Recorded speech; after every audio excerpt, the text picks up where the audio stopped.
Hey folks, this is Kalani. Welcome back to the PTR and 6.2. We're going to be looking at Tanaan Jungle, arguably one of the bigger parts of the patch which is incoming. Now the first thing, obviously, is that it's PTR and it's 6.2. That means a lot of spoilers and it's not exactly complete. So take everything with a grain of salt, and if you're not interested in spoilers, tune out now.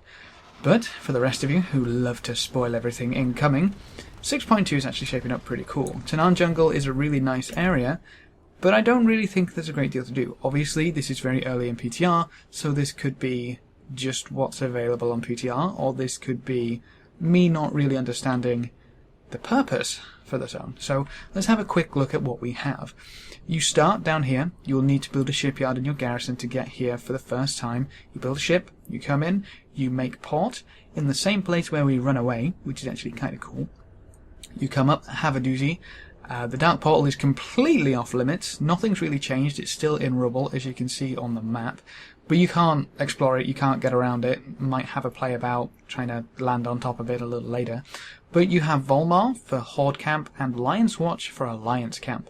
The only direct quest that you have here is from these areas over to the Iron Front. From there, it takes you to each flight path in turn, talking to the scouts and asking what exactly is going on in this area. So for this flight path, it talks about these areas, for this flight path, these areas, etc., etc. What we know is that pretty much everything is bad. Pretty much everywhere you go here, someone is going to try and kill you. So that's good fun. That is what we like to see. But we'll go have a look at the Throne of Kil Jaeden first, because from there we can get a nice aerial view of everywhere below. There is a quest, which you go up to the throne, you place a few beacons down, and then you gain access to this personal relocator. So we can happily fly to the top of the Throne of Kil Jaeden whenever we want. Don't have to, wander all the way up the cliff face more than once, so that's kind of cool. That is the Fell Forge down there, and I don't really see any particular reason to be out here. The only reason is that there's a lot of rares, but the rares don't really seem to drop a great deal. So this is kind of a combination of what was happening with the Timeless Isle and what happens in areas such as the Isle of Thunder, in that it's a separate location and you basically have the raid in that location. That's kind of the only similarities there are between this and the Isle of Thunder, because you don't seem to be progressing towards anything. You know, there's no Thunder Forge to build, there's no dailies to complete to kind of get closer to that. So the only thing that I can really think of is that it's trying to be more like the Timeless Isle. You know, the Timeless Isle did very well. But even though there's a whole ton of rares, like seriously, there's about 4, 5, 6 rares in each of these locations. There's a lot of rares in this place. They don't really seem to drop anything. At all. They drop a few blues. The blue I had was a 640 placeholder item, so whether that's going up or not, I'm not entirely sure. But they drop Apex's crystals, which a lot of people aren't collecting anymore anyway, and then Primal Spirits. Primal Spirits arguably have quite a bit of worth to them with the whole crafting change, but that's another thing which we have yet to see, whether they're going to be included in the next crafting recipes, because I guess instead of having an upgrade item at this point, with a full new tier of raiding, we'll just get a brand new recipe to start at the bottom of Hellfire Citadel, instead of someone having to upgrade something all the way from 640. So that's kind of how this is going. But you can see the Throne of Kil Jaeden, very felly, very demon-y, and that seems to be a common theme throughout Tanaan Jungle.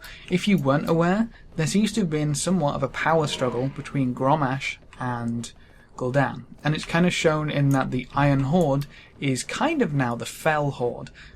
Gul'dan is turning every Iron Horde, rather, warrior and soldier that he can find into a Fell Orc. And Grommash and some of the Iron Horde don't really like that, so there's a bit of a power struggle to the point where the person who actually builds your shipyard is a defected Iron Horde ship builder. And a prodigy with engineering, actually, apparently, but that's besides the point. For Tanaan Jungle, it doesn't really seem to be there doesn't seem to be a reason to kill these things besides Apex's crystals. So unless they come out with something new for Apex's crystals, I'm not sure what's going to happen. But let's get a nice aerial view of the zone with a feather. This is the best thing that the throne is for. So we'll fly over, we'll have a little look over at the dark portal, and then we'll come back rather sharpish. So, as we can see, everything is still in ruins, but there's a lot of foul magic and nasty stuff going on around it. But nothing really seems to be too active, so they're not going back to Al Azeroth anytime soon. So that's nice. We've got the place where we initially land, and then we'll be coming up on Fangrilla. Let's go to Fangrilla and we can walk from there.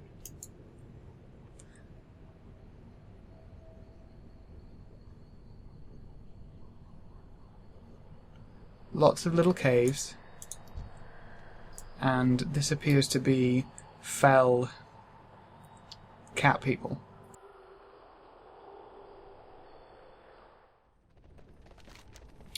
So the Hellfire Citadel is smack bang in the middle. We can't see it yet, but we'll go to that before too long. As I say, this place is chock-a-block with rares. There are rares everywhere, but they don't seem to have a personal currency like the timeless coins. So it's going to be interesting to see whether they're actually worth killing. I honestly don't see a reason killing them myself personally, but there may be something that's not implemented. As I say, this is all a work in progress, or there may be something that I am just missing.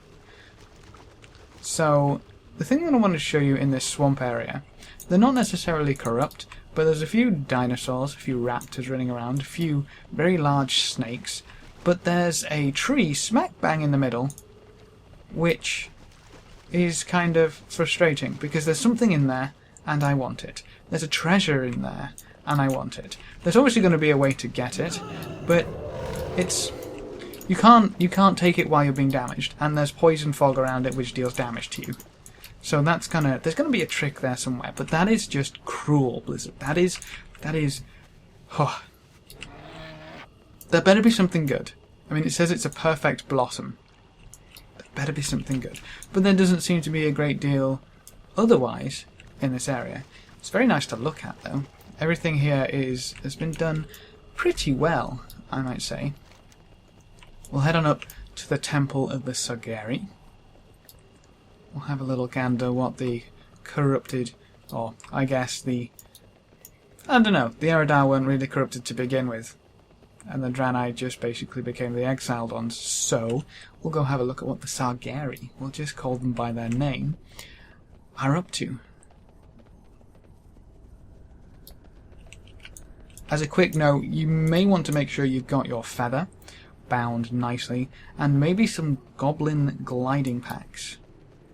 Because this place is like a lot of very tall areas and a lot of flat ground to cover. So you can actually goblin glider off most of this stuff and make it to a new area. But these guys don't really seem to be up to much. Again, no one here really seems to be up to much except the blokes in the middle who are obviously going to be dropping us a lot of loot. But there's more rares up here, which means more loot in one form or another, and there's quite a few elites when you get to the top. All the elites obviously mean a lot of Apex's crystals. So that's somewhat shiny. Somewhat shiny.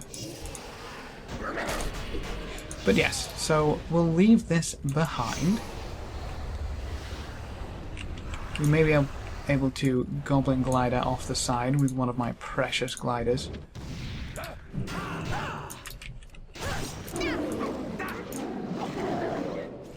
He's only got 1,000,000 health. Let's kill this guy. Well, that was close. But Primal Spirit, Apex's crystal. Not entirely worth. We're back up at the throne. Let's go the other way this time. So we're going to be popping over the forge, the harbour, and the ruins. We'll have a good look at the citadel as well. So that is the Fell Forge. Let's get a better view of all of this. It's the harbour. Some of these are actually pretty big zones, but I'm still wondering whether we're going to be able to get a lot out of them. There's the start of the raid. Looking all shiny. That's the instance portal right there. So this initial section is actually part of the raid. And we go into the Citadel. So that's nice and cool. And then we could probably finish this off by getting into the ruins. This should be close enough.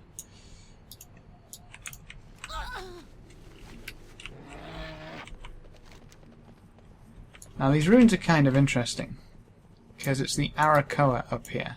And it's Arakoa fighting Arakoa. And it's pretty much the exact same thing. But first, there's actually something really cool down here. This is the Bleeding Hollow's Cavern, the cave, where the Bleeding Hollow go to sacrifice their eye to see how they die. So, I mean, I'll let you explore it to your own leisure, but we can drop straight down. Wish we could drop straight back up. But what we have here, right at the bottom, is neutral NPCs, which don't really talk to you. Kind of wondering what they're for, because they're neutral. But then we have the Vault of Eyes, with all of the sacrificed eyes along the walls and in the columns, which is super cool. But there's not really anything down here. I mean, there's no rare down here. That's why I want to know what these are for, because these are the only non-aggressive mobs down here. The rest are pretty much eager to chew your face off. So, I mean, we'll see if this evolves into anything more. It's pretty cool. A nice little lore piece either way. So we're back up and out, and we're going to head into the ruins. As I say, it's Arakoa versus Arakoa, so it's kind of interesting to see. But pretty much the exact same theme. Everybody's getting corrupted by the green stuff, and there's a few rares to kill. Few rares to kill, few goodies to have, I guess.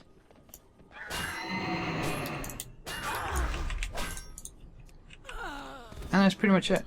Oh. Well, that was disappointing.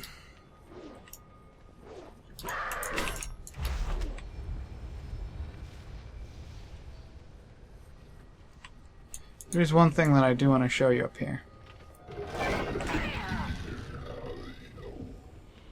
And that's that a lot of these require a group effort to even start to play with, like this one. You need to unlock effectively this rare by blocking all of these beams, and you need one person to block a beam. So you need 5 people, you need a full party to even attempt to kill this rare. So that's kind of cool, but again, I don't know if he drops anything super shiny.